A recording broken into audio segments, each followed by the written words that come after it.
Our theme this year is democracy in action, and tonight's event could not come at a more appropriate or important time. We know that a thriving, inclusive democracy is essential for women's progress.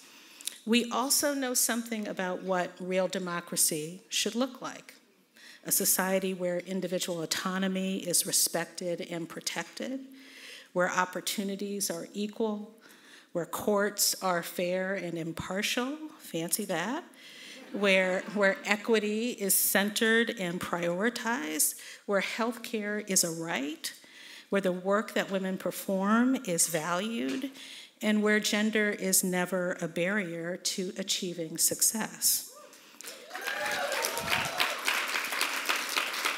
That's a democracy we want to live in.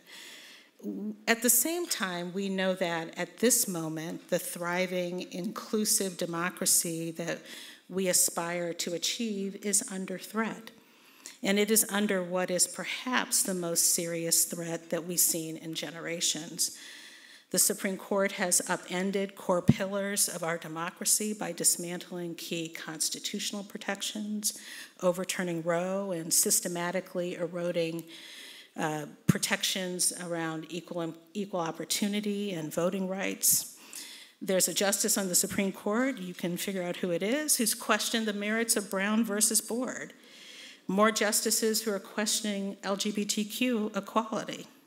There's a lawmaker, I heard him, publicly longed for the return to Jim Crow and touted its effects on Black families. And there's some state officials who have even celebrated the so-called skills acquired by slaves while they were held in bondage.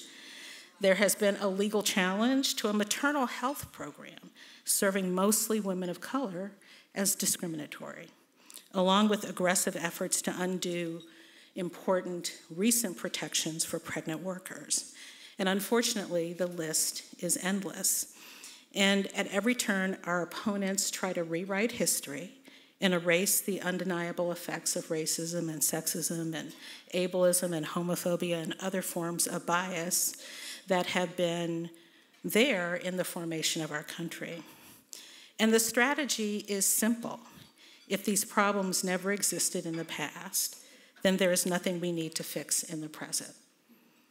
And in this moment, it is critical to be clear about what and who we are fighting for, because we believe in the potential and the power of democracy. But we can only achieve progress if we are very clear about our history and the fact that our democracy was not built with most of us, many of us, in mind. Our democracy was not built to advance the rights of women, or people of color, or disabled or LGBTQ folks, or any groups whose hands did not control the levers of power to preserve that status quo.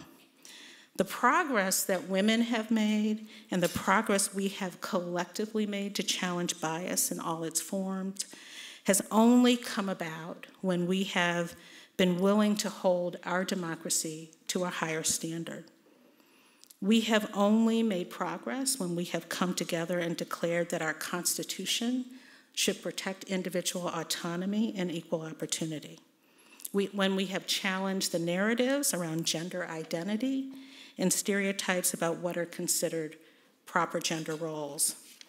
It is up to us to decide whether this generation will do the same and whether we will stand up and fight against those who are trying to take our country back. And at the National Partnership, we know that this is not a moment to take half measures.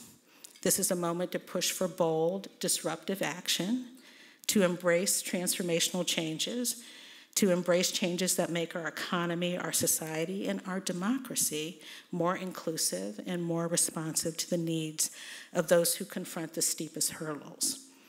This is a moment to make clear that this is actually our democracy.